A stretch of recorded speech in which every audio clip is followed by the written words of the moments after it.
이다솜 아나운서, 요즘 단계적 일상 회복으로 그동안 못 만났던 친구들과 약속 많이 잡으시죠? 네, 아무래도 친구들도 대부분 백신 접종도 마쳤고 연말도 다가오니까 약속이 많아지네요. 네, 저도 그렇거든요.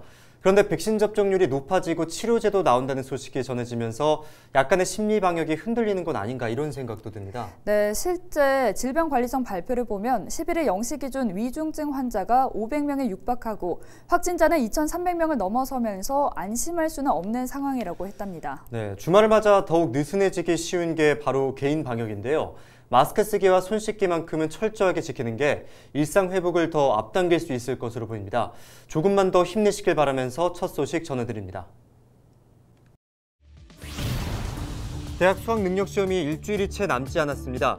변화가 많은 시험인 만큼 수험생들이 신경 써야 할 부분을 짚어봤습니다. 공직선거법 위반 혐의로 재판에 넘겨진 오태환 의령군수가 12일 열린 1심 재판에서 벌금 80만 원을 선고받아 군수직을 유지하게 됐습니다. 김해에서 부산과 창녕 등을 오가는 시외버스 회사인 김해 여객이 코로나19로 경영이 어려워져 운행을 중단합니다. 가야 시대부터 현재까지 김해에서는 많은 도자기가 생산되고 있습니다. 다음 주 16일부터 김해 분청 도자기 축제가 3년 만에 열리는데요. 이슈앤피플에서 소개합니다.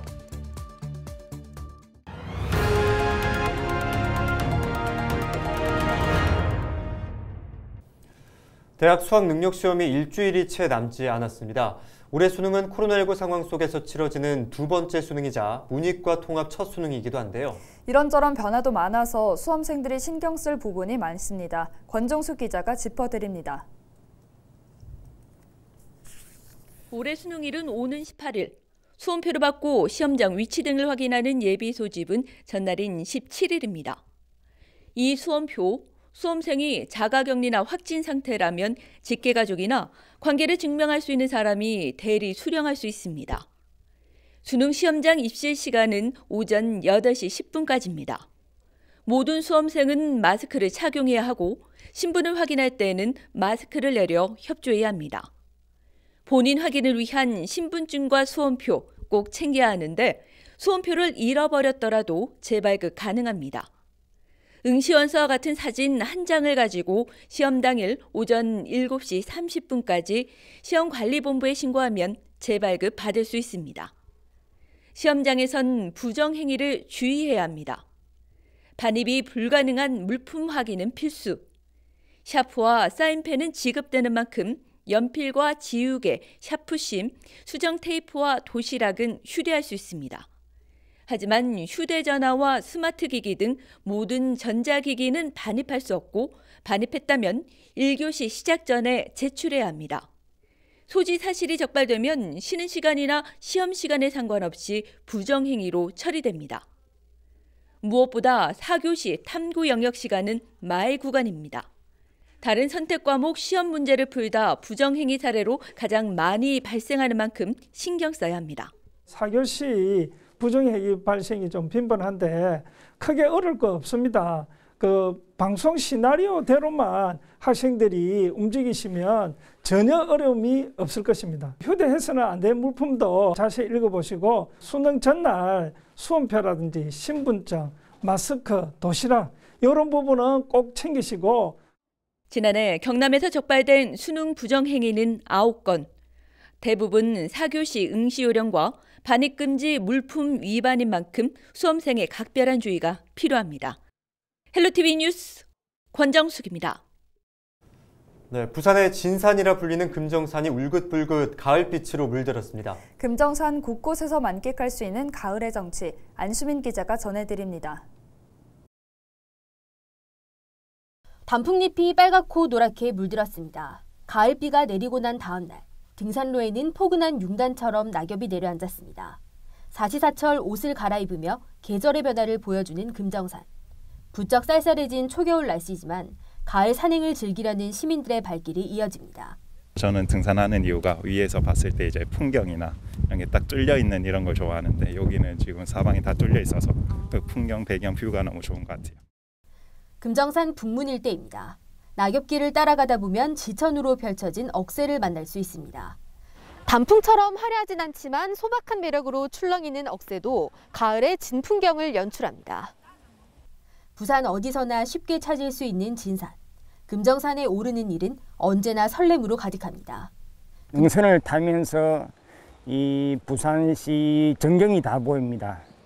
그리고 곳곳에 정말로 아름다운 명소들이 참 많고요. 또 제가 오랫동안 금정산을 타면서 느낀 거는 금정산은 어머니 품속 같은 그런 아늑한 산입니다. 금정산 자락에 자리 잡은 범어사입니다. 600년 세월을 견뎌낸 은행나무가 장엄한 자태로 시민들을 반깁니다. 울긋불긋 단풍이 물든 산이 사찰을 감싸고 있어 마치 한 폭의 그림 같습니다. 선선한 바람에 흔들리는 풍경 소리는 가을의 정취를 더합니다. 돌담길을 따라 걸으며 시민들은 또 하나의 추억을 남깁니다. 당분간 비 소식은 없어서 금정산을 찾는 등산객들의 발길은 이어질 것으로 보입니다. 헬로티비 뉴스 안수민입니다. 전국적으로 요소수 대란이 심각합니다. 지역 주유소에도 얼마 안 되는 요소수를 넣기 위해 긴 줄이 이어지고 있는데요. 운수 건설업계도 운행과 운영 중단을 걱정하는 모습인데요. 조진욱 기자의 보도입니다. 고속도로 갓길에 100m 넘는 긴 줄이 생겼습니다. 어림잡아 트럭 40대는 멈춰선 것으로 보입니다. 전국적으로 풍기 현상을 빚고 있는 요소수가 이곳 주유소에 입고됐다는 소식에 이른 아침부터 나와서 주유를 기다리는 겁니다. 대부분 2시간 넘게 기다렸는데 긴 줄을 보고 가던 길을 다시 돌아온 차량도 있습니다. 1시간 50분 정도 기다렸습니다. 어디서 넣는지 어디서 주유소 확보가 있는지 정보가 없거든요. 운행하다가 이제 줄 선 거 보고 들어오는 거예요. 요소수가 없으면 대형 차량은 운행을 할 수 없습니다. 생계와 직결되다 보니 운전기사들에게 요소수는 생명수와 같습니다. 요소수가 떨어지면은 아마 차를 써야죠. 정부에서 대책이 없으면 써야지.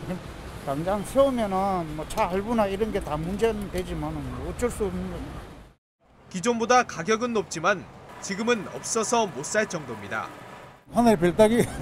원래는 이제 아무 주유소 가도 그냥 얼마든지 저희들이 필요한 대로 공급받고 했으니까. 전국적으로 물량 자체가 없다 보니 주유소에 들어오는 물량도 예전에 비해 크게 줄었습니다. 부족하죠. 저 지금 차량당 20리터씩을 넣어주고 있는데요. 그것도 한 100대 정도 넣어주면 소진될 걸로 예상하고 있습니다. 한 60% 정도는 지금 안 들어오고 있다고 생각하시면 됩니다. 당장 요소수를 구하지 못할 경우 이달 중 운영을 멈출 위기에 처한 지역의 건설업체도 있습니다. 차량의 한 60%가 이달 말쯤 되면은 아마 운행에 지장이 있을 걸로 생각이 됩니다. 만약에 수송에 문제가 좀 생긴다면은 건설 현장에도 타격이 올 것으로 생각이 듭니다. 정부는 해외 수입과 국내 보유 물량 등을 합치면 2달 반 정도는 문제 없을 것으로 전망하고 있습니다.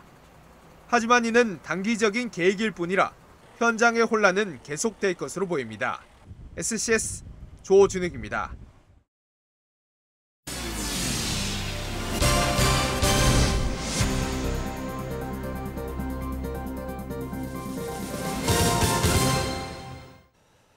공직선거법 위반 혐의로 재판에 넘겨진 오태환 의령군수가 12일 열린 1심 재판에서 벌금 80만 원을 선고받아 군수직을 유지하게 됐습니다. 창원지방법원 마산지원 제1형사부는 오 군수가 4.7 재보궐선거 당시 책자형 공보물에 경상남도 1급 상당 정무특보를 지냈다는 잘못된 경력을 기재한 것에 대해 허위가 인정된다고 밝혔습니다. 이어서 다만 양형 사건 경위, 피고인의 사정 등을 종합해본다면 군수직은 계속할 수 있다고 판단했다고 판시했습니다. 오 군수는 법원의 판결을 존중하지만 다소 미흡하고 억울한 부분이 있다며 항소 여부는 변호인과 상의해 결정하겠다고 말했습니다. 지난 4월 더불어민주당 경남도당은 오 군수가 4.7 재보선에서 자신의 공보물과 벽보에 5급 상당의 별정직인 경상남도 정무특보를 1급 상당으로 허위 기재했다며 검찰에 고발했습니다. 검찰은 앞서 오 군수에 대해 벌금 150만 원을 구형했습니다. 공직선거법상 선출직 공무원은 벌금 100만 원 이상의 형이 확정되면 직을 상실합니다. 김해에서 부산과 창녕 등을 오가는 시외버스 회사인 김해 여객이 운행을 중단합니다. 경남도는 지난 11일 코로나19로 경영이 어려워진 버스 운행이 힘들어진 김해 여객에 여객 자동차 운송사업 면허를 취소했다고 밝혔습니다. 도는 다음 주 중 김해 여객을 대체할 새로운 사업자 선정 공고를 낼 예정이며 새 사업자 선정까지는 약 5주가 걸린다고 전했습니다. 경상남도는 새 사업자 선정까지 다른 시외버스 업체가 김해 여객이 맡은 노선을 운행한다고 말했습니다. 통영 앞바다에서 죽은 밍크고래 한 마리가 발견됐습니다. 통영해양경찰서는 지난 11일 저녁 7시 40분쯤 통영시 갈도 남서쪽 64km 해상에서 삼치 조업을 하던 대형 어선의 선장이 밍크고래 사체를 발견해 신고했다고 밝혔습니다. 밍크고래는 몸 길이 5.1m에 둘레 3.4m로 무게 0.7톤의 암컷으로 확인됐습니다. 해경은 불법 포획 흔적은 없는 것으로 확인하고 고래를 판매할 수 있는 권한인 고래류 처리 확인서를 발급했습니다. 고래는 통영 동호동 수협 위판장에서 4,500만 원에 거래됐습니다. 해경 관계자는 고래 자원 보존과 관리에 관한 규정에 따라 고래를 잡거나 사체를 발견하면 즉시 해경에 신고해달라고 전했습니다. 고성 농촌생활문화관이 농업기술센터 내 문을 열었습니다. 농촌생활문화관은 사업비 10억 원을 들여 지상 1층에 413제곱미터 규모로 다목적 교육장과 공예실, 난타 연습실 등을 갖췄습니다. 고성군은 농촌생활문화관이 여성 농업인들의 문화교육의 장이 될 것으로 기대했습니다. 창원시가 12일부터 14일까지 사흘간 창원 컨벤션센터에서 탄소중립 실천 전시회 2021 에코 라이프스타일 페어를 엽니다. 올해 처음으로 열리는 전시회는 에코 정책관, 신재생 에너지관 등 탄소중립 정보를 담은 7개 전시관과 다채로운 체험 행사 등이 마련됐습니다. 자세한 사항은 전시회 홈페이지를 통해 확인 가능합니다. 대우조선해양이 그리스 선사인 마란가스로부터 LNG 운반선 2척을 4,870억 원에 수주했습니다. 이번에 수주한 선박은 14,000세제곱미터급 대형선으로 이중연료 추진 엔진과 지액화 설비가 탑재된 친환경 선박입니다. 대우조선해양은 현재까지 컨테이너선과 LNG 운반선 등 50척, 91억 9천만 달러를 수주해 올해 목표 77억 달러를 초과해 달성했습니다. 창원시가 5차 창원형 재난지원금을 지급합니다. 먼저 정부 손실보상금에서 제외된 업종 가운데 피해 규모가 큰 여행업과 관광사업체, 숙박시설, 대리운전기사가 혜택을 받습니다. 여행업은 100만 원, 나머지 3개 업종은 각각 50만 원씩 받을 수 있습니다. 또한 영유아 재난지원금으로 교육청 지원 대상에서 빠진 만 0세에서 6세 미취학 아동에게 5만 원이 지급됩니다. 취약계층 생계 희망자금으로 기초생활수급자와 차상위 계층, 한부모 가정도 1인당 10만 원씩 지원됩니다. 대상자는 창원 시민 8만 7천 명 정도로 예상됩니다. 창원시는 소상공인을 위한 자금은 다음 달 초에, 영유아 재난지원금을 이달 25일, 취약계층 지원금은 내년 1월 말에 지급할 계획입니다. 고성군이 경남에서 처음으로 풍수해보험료 지원 조례를 제정했습니다. 이번 조례는 내년부터 풍수해보험 가입 국민의 자부담 보험료를 단독주택은 40%, 공동주택과 온실, 소상공인은 20%까지 지원하는 내용을 담았습니다. 풍수해보험에 가입하면 지진과 태풍, 호우, 강풍, 대설 등 자연재해로 인한 피해를 보상받을 수 있습니다. 경남대학교 제4공학관이 창의융합형 미래인재를 양성하기 위한 공간으로 탈바꿈했습니다. 경남대는 12일 오전 제4공학관 1층에서 교육환경 개선 개소식을 열었습니다. 건물은 학생 휴게 공간과 오픈형 라운지인 로비, 3D 창의 공작센터와 미팅룸 등 다채로운 공간으로 꾸며졌습니다. 리모델링은 경남대 링크플러스 사업단과 링크플러스 챌린저, 혁신선도대학 사업단이 맡았습니다. 개소식에서 박재규 총장은 새롭게 마련된 창의융합 공간에서 학생들이 창의성과 역량을 마음껏 펼칠 수 있기를 기대한다고 전했습니다. 드루킹 댓글 조작 사건에 연루돼 수감 생활 중인 김경수 전 경남도지사의 SNS 계정에 지난 11일 새벽 글이 올라왔습니다. 김 전 지사의 아내인 김정순 씨가 저를 사칭한 가짜 계정으로 주변 분들에게 경제적인 도움을 요청하고 있다며 조심하라고 당부했습니다. 현재 김 씨를 사칭한 계정의 게시물은 모두 지워진 상태입니다. 한편 최근 6개월 동안 이와 같은 범죄가 전국적으로 32건이나 발생했습니다. 경찰은 유명인이나 가족 등을 사칭하면서 금전적 이익을 취할 경우 사기죄로 처벌받을 수 있다고 전했습니다. 이상으로 뉴스를 마칩니다. 함께해 주신 여러분 고맙습니다.